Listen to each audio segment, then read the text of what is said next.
Jake Morrison sat in the cold metal chair and stared at the 12 alien faces looking down at him.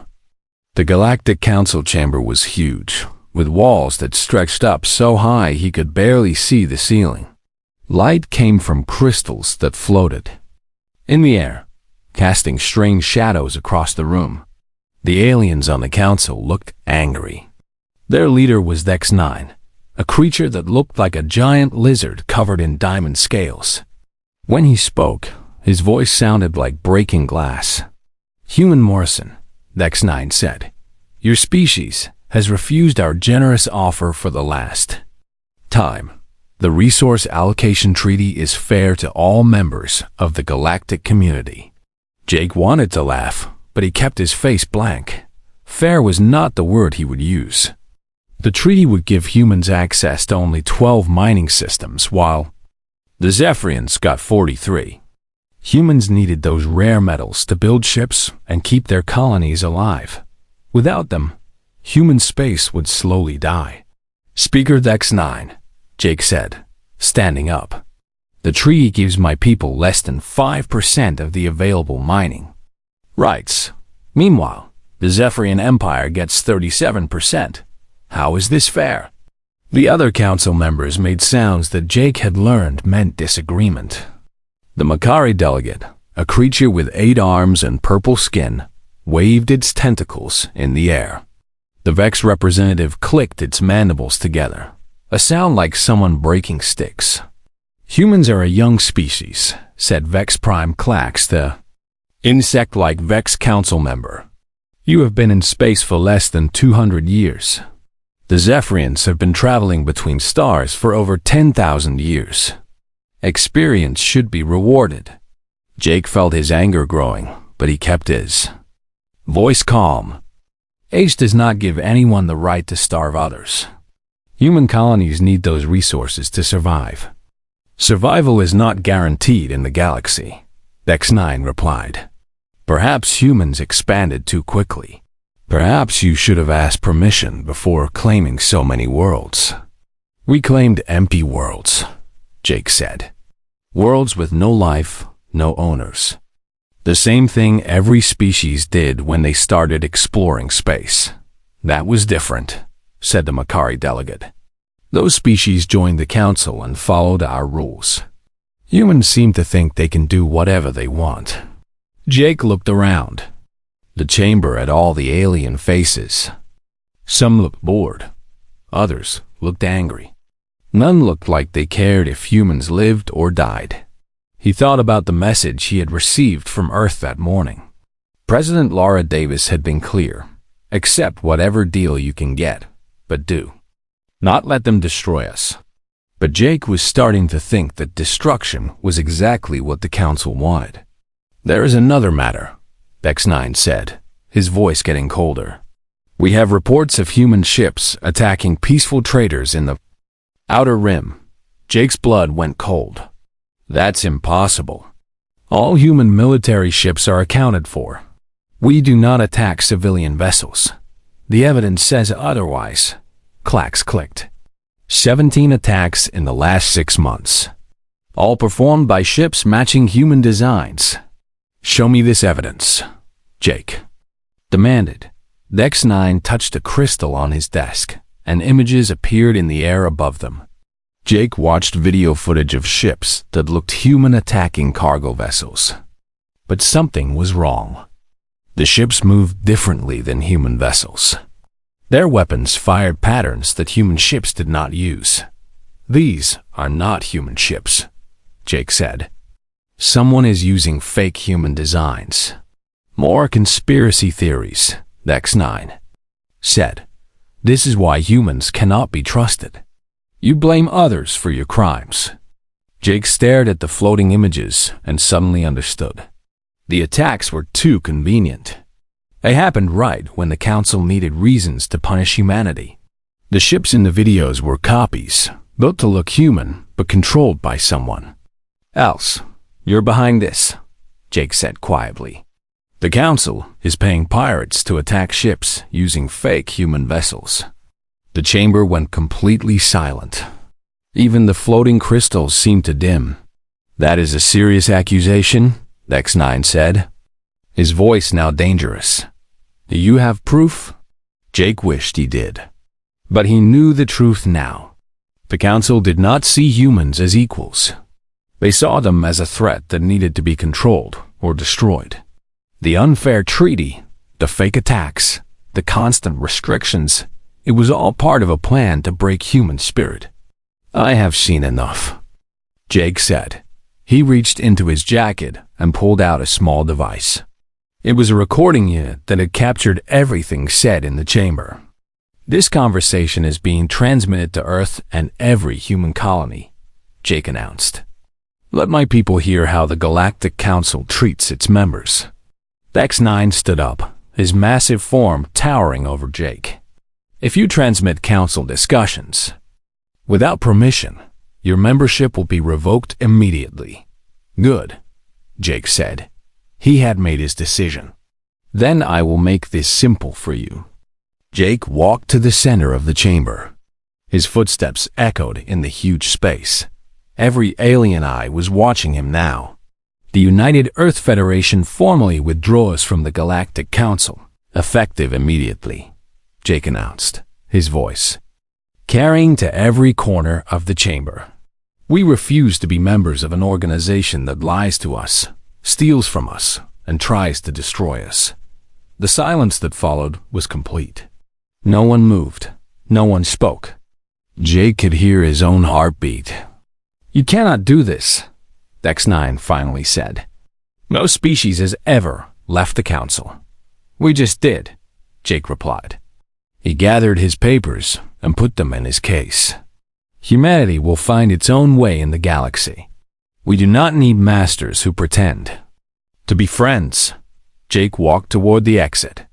Behind him, the aliens began talking all at once, their voices mixing into a chaos of clicks, hisses, and strange musical tones. But Jake did not look back. At the door, he stopped and turned around. One last time. You wanted humans to learn their place in the galaxy, Jake said. We have learned it. Our place is not here, bowing to those who would see us fail. Our place is out there, among the stars, free to succeed or fail on our own terms. Jake Morrison walked out of the Galactic Council chamber, and the sound of the massive doors closing behind him echoed through the galaxy like a gunshot. 3 months had passed since Jake Morrison walked out of the Galactic Council chamber. The consequences hit humanity like a wave of ice water. Captain Roy Hayes stood on the bridge of his cargo ship, the New Boston, and watched Kepler Station grow larger on his screen. He had been trading with the Makari merchants there for 5 years. They always bought his medical supplies and paid good prices. But today felt different. Captain, said Kelly Murphy from the engineering station, I'm getting strange readings. From the station, their docking computers won't respond to our requests. Keep trying, Roy said. He had a bad feeling about this trip, but his ship was full of medicine that human colonies desperately needed to sell. Without the money from this trade, 3 settlements would run out of food within a month. Ben Clark, his pilot, turned around in his chair. Sir, they're finally responding, but it's not the usual Makari signals. This looks like council enforcement codes. Roy's stomach dropped. Council enforcement meant trouble. Big trouble. The communication screen flickered to life, showing a tall figure in a black uniform. The being looked humanoid but had gray skin and eyes like black holes. Human vessel New Boston, the figure said in perfect English. You are ordered to submit to inspection. Prepare to be boarded. This is Captain Hayes, Roy replied. We are here for scheduled trade with Makari merchants. We have done nothing wrong. All human vessels are now subject to special security measures, the enforcer said. Your cargo will be examined and possibly confiscated for safety reasons. Safety reasons? Roy asked. We're carrying medical supplies. Vaccines for children. That has not been verified, the enforcer replied coldly. Prepare for boarding or face the consequences. Roy looked at his crew. Kelly's face was pale. Ben's hands were tight on the controls. They all knew what this meant. The council was not just blocking human trade. They were stealing from human ships. Ben, Roy said quietly, plot a course out of here. Fast. Sir, they have 3 patrol ships, Ben warned. I don't care. We're not giving them our cargo. Roy grabbed the communication controls. Council Enforcer, we decline your inspection. We are leaving this system immediately. If you attempt to leave, you will be fired upon, the Enforcer warned. Roy cut the communication and turned to his crew. All hands, prepare for emergency departure. This is not a drill. The new Boston spun around and headed for the edge of the system at full speed. Behind them, the Council patrol ships gave chase, their weapons charging with deadly light. On the human colony world of New Oregon, Governor Sam Price stood in his office looking at reports that made his heart sick. Supply ships were being turned away from every major trading station in the galaxy. The few that made it through came back with stories of harassment, theft, and threats. Maria Santos, the chief of the main settlement, sat across from his desk with a tablet full of bad news. Governor, we're down to 3 months of medical supplies, she said. The farming equipment we ordered 6 months ago is stuck at Harmony Station. They won't release it to human ships. What about food? Sam asked. We can grow enough to survive, but barely. If we have a bad harvest, people will starve. Maria's voice was steady, but Sam could see the worry in her eyes. Sam walked to his window and looked out at the settlement. Children played in the streets while their parents worked in the fields and factories. These people had come here to build new lives. Now they were trapped, cut off from the galaxy by alien politics they had no part in. Start rationing everything, Sam decided, and begin the self-sufficiency protocols.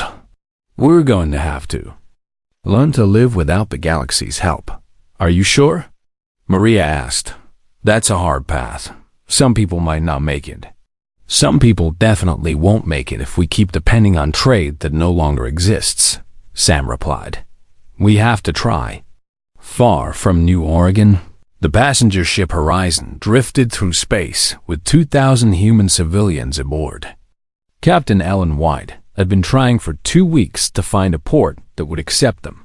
Her passengers were returning from jobs and vacations across the galaxy. But now they could not go home. Captain, her communications officer said, Vega, port is refusing us landing permission.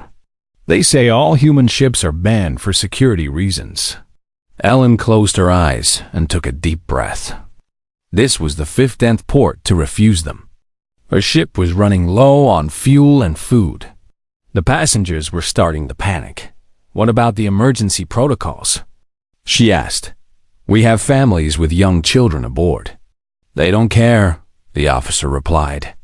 The harbor master said we should have thought about that before humans became criminals. Ellen activated the ship's internal communication system. She had to tell her passengers the truth, even though it would terrify them. This is Captain White, she announced. We have been refused landing permission at Vegaport. All galactic ports are now closed to human vessels.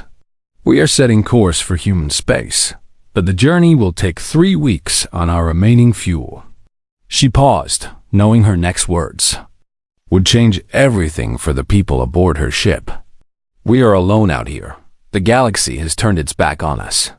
But we will make it home. We have to. On Earth, President Laura Davis watched the reports coming in from across human space. Ship after ship was being turned away.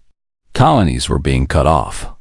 Humans everywhere were suddenly strangers in a galaxy they had called home. Her advisors sat around the table with faces full of worry. Madam President, said Secretary of Defense Paul Carter, we're getting reports of violence against human civilians on mixed worlds. The local governments are doing nothing to stop it. How many of our people are stranded? Davis asked. Nearly 50,000, replied Admiral Lisa Brooks. They're stuck on alien worlds with no way to get home. Davis stood up and walked to the window. Outside, she could see the lights of the capital city, bright and warm in the darkness. But beyond Earth's atmosphere, the darkness was getting deeper for her people. Start the evacuation protocols, she decided. Every human ship that can fly goes out to bring our people home. And begin preparing the Terran Self-Reliance Initiative. Madam President, Carter said carefully, that program will take years to complete. Our people need help now. Then, we better start now, Davis replied. She turned back to face her advisors. The galaxy has made its choice. They want us gone. Fine. We'll leave. But when we come back, it will be on our own terms. The last human diplomat, Ambassador Claire Stone, packed her belongings on Harmony Station. For 10 years, she had worked to build bridges between humans and other species. Now those bridges were burning. As she sealed the last box, she looked out her window at the alien marketplace below. Creatures from dozens of worlds bought and sold goods in a festival of galactic commerce. But no humans walked among them now. A young Tithian merchant she had known for years passed by her window. When he saw her, he stopped and touched his chest in the traditional greeting. Then he looked away quickly and hurried on. Even the friendly species were afraid to be seen with humans now. Claire picked up her boxes and walked out of the office that had been her second home. The corridor was full of aliens going about their business, but they all stepped aside when they saw her coming. No one met her eyes. At the transport dock, she waited alone for the ship that would take her back to human space. Around her, the galaxy continued its business as if humans had never existed at all. The universe had indeed held its breath, and now it was breathing again, but without humanity in its lungs. 2 years had passed since humanity walked away from the Galactic Council. The universe expected humans to come crawling back, begging for forgiveness. Instead, something else was happening in human space, something that made the galaxy nervous. Dr. Frank Gilbert floated in zero gravity inside the converted asteroid mining station he now called home. Around him, strange machines hummed with power that no one in the galaxy had ever seen before.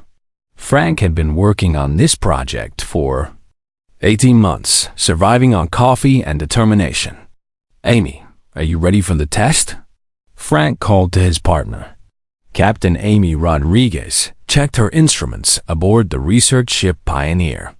Her ship was small, built for speed rather than comfort, but it would have to do for the most important experiment in human history. All systems green, Frank, Amy replied through the radio. The new drive is online and ready.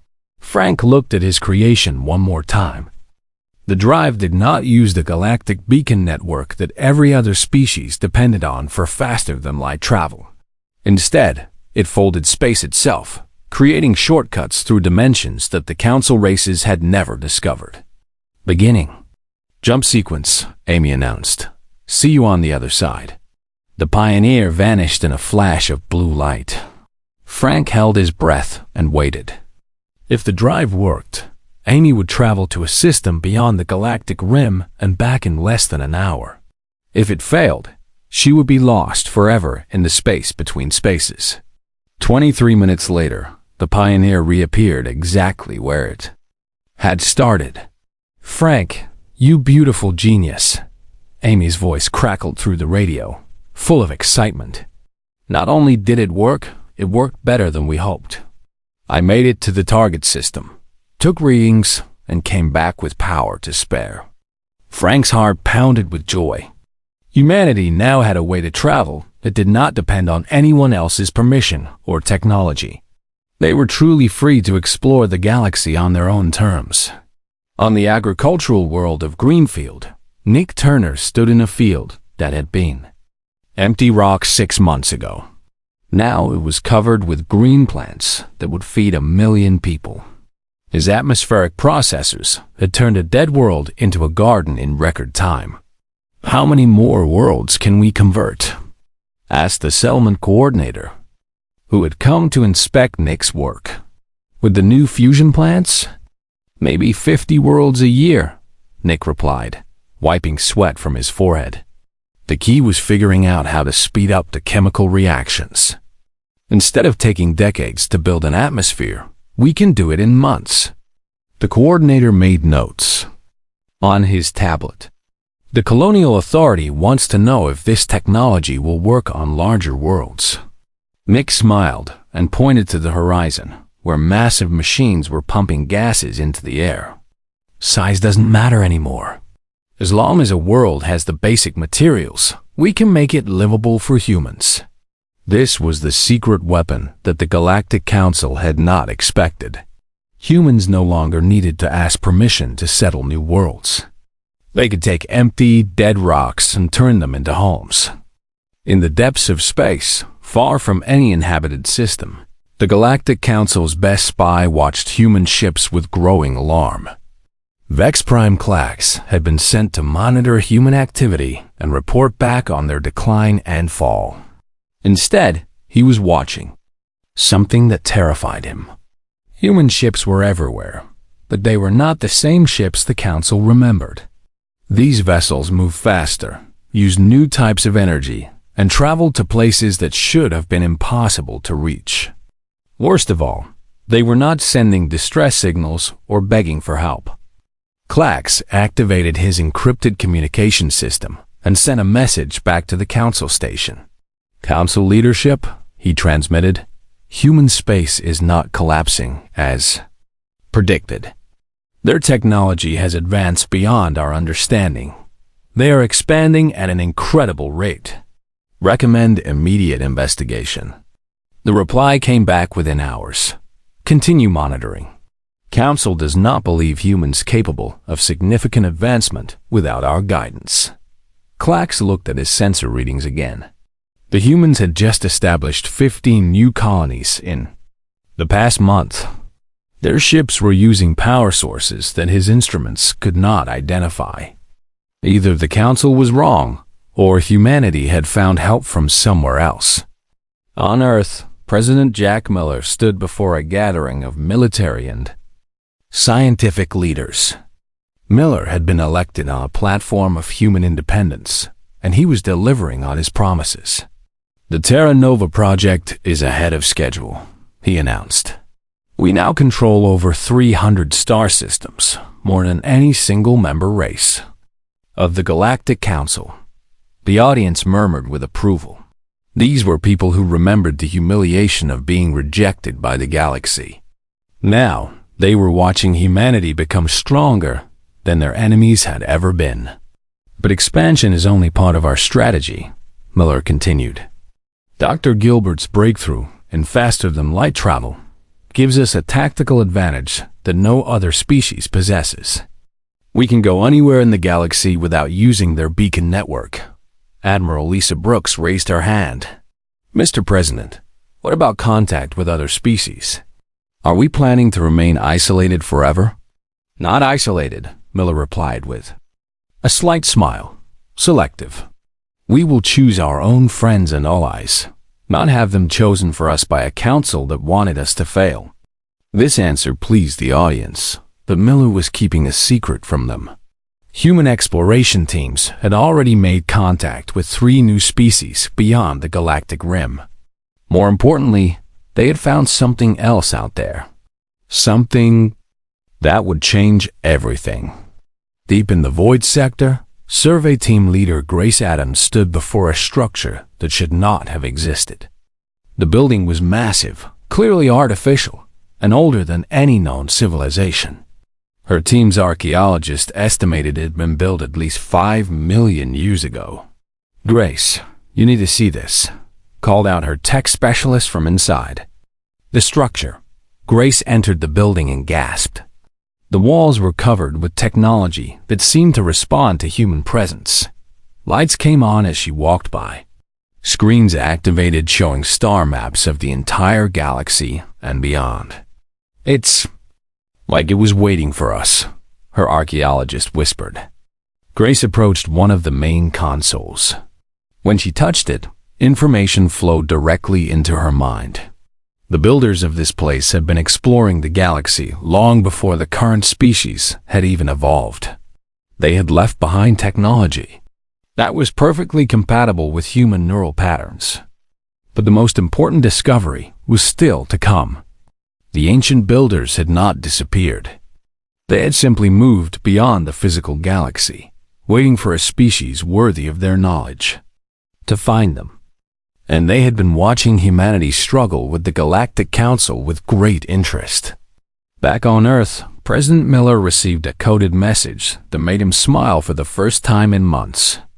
It was from Ambassador Peter Kane, reporting success in secret negotiations with the Tithian Collective. The Tithians were a minor species that had been ignored and mistreated by the Council for centuries. They had technologies that complemented human abilities perfectly. Most importantly, they were ready to join humanity in creating a new kind of galactic alliance. "Sir," his aide said, entering the office with another message. "We're receiving communications from 12 other species requesting informal contact with human representatives." Miller nodded. The galaxy was starting to notice that humanity had not collapsed as expected. Other species were beginning to wonder if the Galactic Council's version of galactic order was the only option. "Set up the meetings," Miller ordered. "But make it clear that we meet as equals, not as supplicants."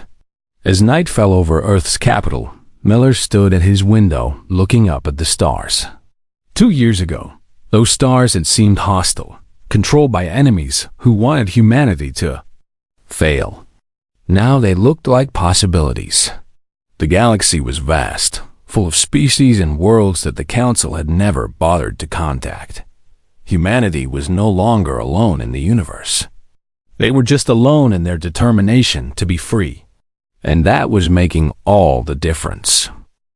5 years after humanity walked away from the Galactic Council, Admiral John Peterson stood on the bridge of the Defiant, the most powerful ship ever built by human hands. The massive vessel combined human engineering with the ancient technology found in the Void Sector. It could outrun any Council ship and had weapons that could cut through their strongest shields like paper. Today, the Defiant was answering a distress call from a Zephyrian colony under attack by unknown raiders. Peterson's fleet had detected the emergency signal from 3 systems away, something that should have been impossible with normal technology. "Admiral," his communications officer said, "we're receiving a message from the colony. They're asking who we are and why we're here." "Tell them we're responding to their distress call," Peterson replied. "Prepare the fleet for combat operations." The human fleet dropped out of hyperspace near the Zephyrian world of Crystal Falls. Peterson could see the attacking ships immediately. They were sleek black vessels with no identification markings. Pirates or raiders, probably hired by someone who wanted the colony's rare crystal deposits.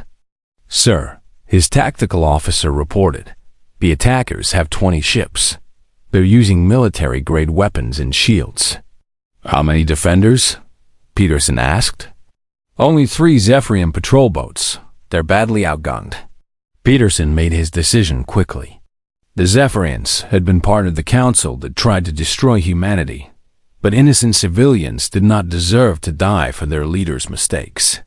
"All ships, attack Formation 7, Peterson ordered. "Disable the raiders, but try not to. Destroy them. We want answers." The human fleet moved like a pack of hunting wolves. Their ships were faster than anything the raiders had ever seen. Within minutes, half the attacking vessels were disabled and drifting in space. The others tried to run, but human ships caught them easily. On the surface of Crystal Falls, Colonial Administrator Deck 7 watched the battle through his emergency bunker's viewscreen. He had been expecting to die today. The raiders had been bombarding his colony for hours, and his small defense force could not stop them.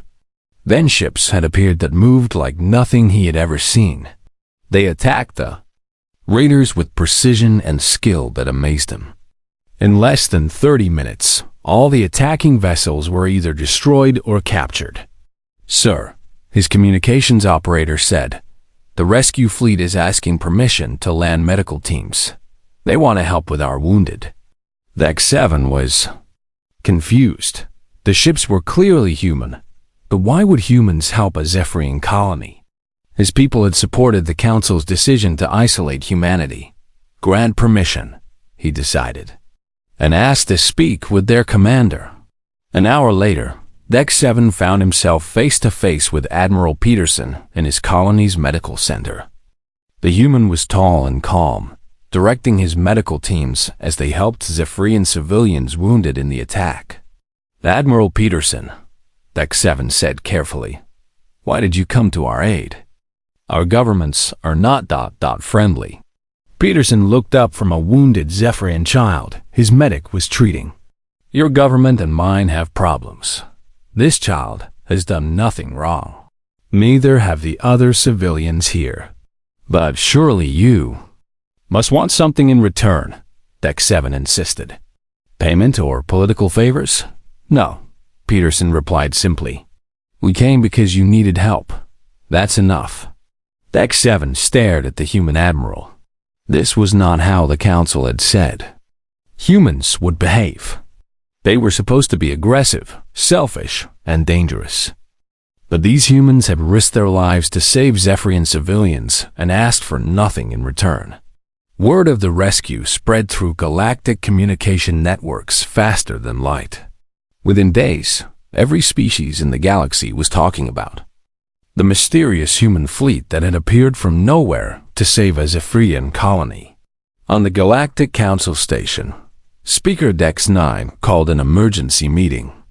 The council chamber that had once been filled with confident alien leaders was now tense with worry and confusion. How did humans develop such advanced ships without our knowledge? Demanded Vex Prime Clax. His intelligence reports had been warning about human advancement, but the council had ignored them. More importantly, said Makari Representative Crex Prime, why did they save a Zephyrian colony? If humans are as aggressive as we claimed, they should have let the colony be destroyed. Dex 9's diamond scales dimmed with stress. For 5 years, the Council had told the galaxy that humans were dangerous criminals who needed to be contained. Now, those same humans were rescuing Council colonies and asking for nothing in return. "We need to take action," Dex 9 declared. "Send a fleet to human space. We must show them that the Council still has power." Several Council members shifted uncomfortably in their seats. The idea of fighting humans after seeing their new technology made them nervous. Crex Prime raised a tentacle. "Speaker, perhaps we should consider negotiation instead of confrontation. The humans clearly have capabilities we did not expect." "Negotiation?" Dex 9's voice cracked like breaking glass. "We are the Galactic Council. We do not negotiate with criminals who walked away from civilized society." But even as he spoke, Dex 9 could see doubt in the eyes of other Council members. The human rescue had shown the galaxy something the Council had tried to hide. Humans were not the monsters. They had been portrayed as. Meanwhile, in human space, President Miller was holding meetings with representatives from dozens of alien species. The Tivian Collective had been the first to join humanity's new alliance, but they were no longer alone. The Aquari Masters of Biological Technology had formally requested membership in what was now being called the Free Worlds Alliance. The nomad fleets, independent traders who had stayed neutral for centuries, were offering their support. "Mr. President," his advisor said, "we're receiving requests for meetings from 43 different species. Most of them are minor races that the Council has ignored or mistreated." Miller smiled. This was exactly what he had hoped would happen.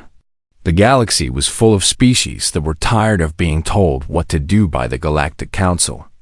"Schedule the meetings," Miller ordered, "and make sure they understand that we see them as equals, not subjects." In the depths of space, far from both human and council territory, an ancient presence stirred. The Guardians had been watching galactic events for over 1,000,000 years, but they had not interfered in the affairs of younger species. Now, for the first time in eons, they were considering breaking their long silence. The Guardian, known as the First Voice, studied the reports of human activities. These newcomers showed promise. They had rejected the Council's corrupt system and were building something better. They treated other species with respect rather than demanding submission. Most importantly, humans had found and activated Guardian technology without trying to use it for conquest or domination. They used it to explore, to build, and to help others. The First Voice made a decision that would shake the galaxy to its foundations. After 1,000,000 years of silence, the Guardians would speak again. On the Council station, X9 was planning humanity's destruction when alarms began sounding throughout the facility. Every screen in the chamber flickered and then displayed the same image, a being of pure light speaking in a voice that seemed to come from the stars themselves. "I am the first voice of the Guardians," the being announced. "For 1,000,000 years, we have watched the species of this galaxy grow and develop. We have seen empires rise and fall, councils form and crumble." The council members sat in stunned silence. The Guardians were myths, legends told by the oldest species. They could not be real. "We have watched with interest as a young species. Called humanity has chosen a different path," the First Voice continued. "They have rejected corruption in favor of cooperation. They have chosen exploration over exploitation." X9 found his voice. "Guardians, the humans are criminals who abandon galactic law. They are dangerous and must be controlled." The First Voice turned its attention to the Zephyrian speaker, and X9 felt as if his soul was being examined. "You speak of law, but practice tyranny," the Guardian said. "You speak of danger, but it is your own fear that threatens the galaxy's peace." The transmission ended, leaving the council chamber in shocked silence. Across the galaxy, every species had received the same message. The ancient Guardians had spoken, and they supported humanity's vision of a free and equal galactic community. The universe held its breath once again, but this time it was waiting to see what would happen when the old order finally crumbled and something new took its place. The standoff at Liberty began on a Tuesday morning when Makari Admiral Krex-9 arrived with a fleet of 30 Council warships. The human colony world had been growing fast, and the Council claimed it was too close to their territory. They demanded that humans abandon the planet immediately. Admiral John Peterson received the Council's ultimatum while eating breakfast on his flagship. He looked at the message and almost laughed. The Council was trying to use the same old threats that had failed for 5 years. "All ships, battle stations," Peterson ordered calmly. "It looks like the Council wants to dance." Within 2 hours, Peterson's fleet surrounded the Council ships.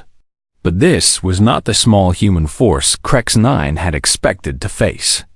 Over 200 human vessels appeared from hyperspace, including the massive Defiant and its sister ships. Krex-9 stared at his tactical display in shock. The human fleet was 3 times larger than his own and used technology he did not understand. Worse, his sensors showed that more human ships were arriving every hour. "Admiral Peterson," Krex-9 transmitted, "you are interfering with official Council business. Withdraw immediately or face the consequences." Peterson's reply was broadcast on all frequencies so that every ship in both fleets could hear it. "Admiral Krex-9, you are in human space without permission, threatening human civilians. You have exactly 1 hour to leave before we escort you out." But Peterson was not finished. He activated the Galactic Emergency Broadcast System and sent his message to every inhabited world in the galaxy. "People of the galaxy," Peterson said, his voice reaching billions of ears. "For too long, the Galactic Council has ruled through fear and threats.